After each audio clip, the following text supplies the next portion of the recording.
Day 3 of the LIGO International Physics and Astronomy program commenced with a workshop on general relativity, followed by a general relativity Q&A session by Dr Gideon Koekoek, as well as a workshop on radioactivity.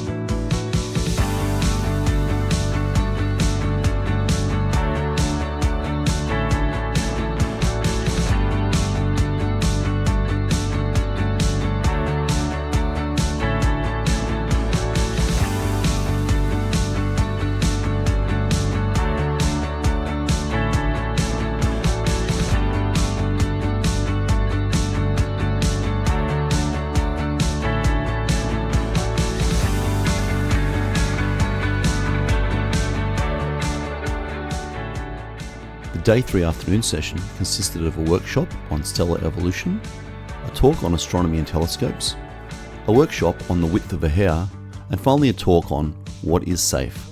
Radiation Safety and the Manhattan Project by Gene Carbour.